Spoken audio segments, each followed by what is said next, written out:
لیکن اصول میں تقلید حرام ہے، اصول میں سوچنا ہے۔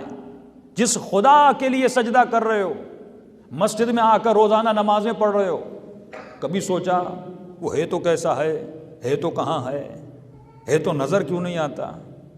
اللہ کے بارے میں سوچنا ہے۔ رسول کو ہی رسول کیوں نہیں مانا؟ مسیحیوں نے نہیں مانا۔ علی کو ہی امام کیوں مانا؟ قیامت ہے تو کہاں ہے تو نظر کیوں نہیں آتی؟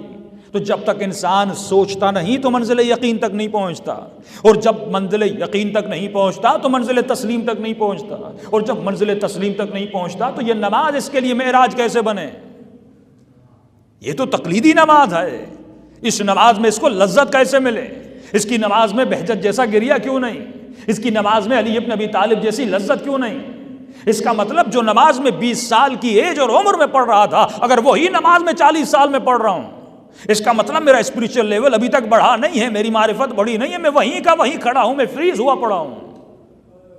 اور جب مر جاؤں گا تو پھر انسان کے پردے ہٹیں گے، ہم نے تجھے دنیا میں بھیجا کیوں تھا؟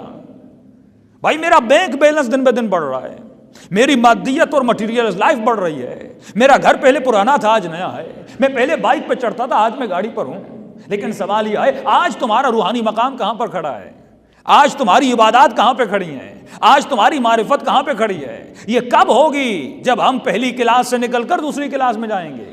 اگر پڑھنے والوں نے لوگوں کو پہلی کلاس میں روکے رکھا، پہلی کلاس اصول کی تھی، آج تک ممبر سے ولایت علی کو ثابت کیا جاتا ہے۔ ایک اہل سنت نے مجھے کہا کہ مولانا مجلس میں جاتے ہیں اپنے علماء کے جمعے کے خطبوں میں، اور یہ بھی ایک بہت بڑا المیہ ہے کہ آپ کے مکتب میں اور اہل بیت نے آپ کو اتنا علم دیا جس کی آپ کو قدر نہیں ہے، لیکن ان کے پاس جائیے، ان کے پاس پڑھنے کے لیے کچھ بھی نہیں ہے۔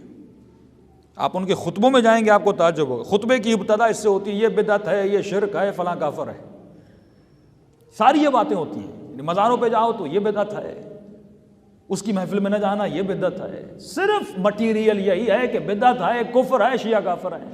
تو اس نے کہا میں نے خود اپنے مولانا کو چٹھی لکھی، میں نے کہا مولانا ہم سمجھ گئے کہ شیعہ کافر ہیں، اب آگے بھی تو کچھ بتاؤ، زندگی کیسے گزارنی ہے، دین اسلام پہ کیسے عمل کرنا ہے، اپنے بچوں کی تربیت کیسے کرنی ہے، لیکن یہ سارے مطالب آپ کے پاس ہیں۔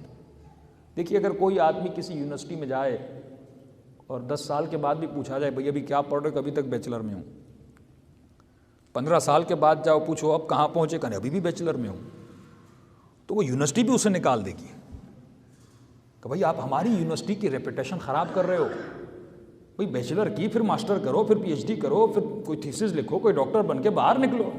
لیکن یہ اہل بیت اتنے کریم ہیں کہ بچپن سے بڑھاپے تک فرش عزا پہ آ رہے ہو، ابھی تک پہلی کلاس میں ہو، لیکن مولا نکالتے بھی نہیں ہیں، کہتے ہیں اس کو پھر آنے دو، جب تک زندہ ہے یہ فرش عزا پہ آئے۔ ہم ابھی تک بیان کیا کرتے ہیں؟ کس کو نہیں پتا مولا بہادر تھے، کس کو نہیں پتا مولا شجاع تھے، کس کو نہیں پتا کہ مولا کسی میدان سے بھاگے نہیں، وہ سارے بھاگ گئے تھے، یہ سب کو پتا ہے۔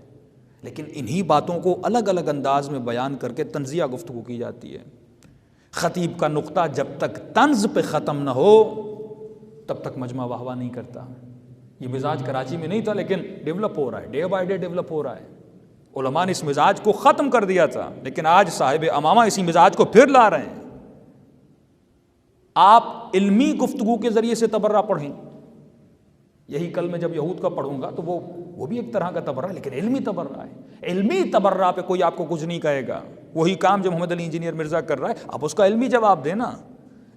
علمی جواب ان کی کتابوں سے دیا جاتا ہے، آپ حدیث پڑھیے، آپ روایت پڑھیے، مناظرہ علمی ہونا چاہیے، نہ کہ مناظرہ طنز والا ہونا چاہیے۔ جب علمی مناظرہ ہوتا ہے تو اس میں جواب علمی آتا ہے، لیکن جب آپ طنزیہ مناظرہ کرتے ہیں اور طنزیہ گفتگو کرتے ہیں، اس سے کوئی شیعہ نہیں بنتا، اس سے نفرت اور بڑھتی ہے۔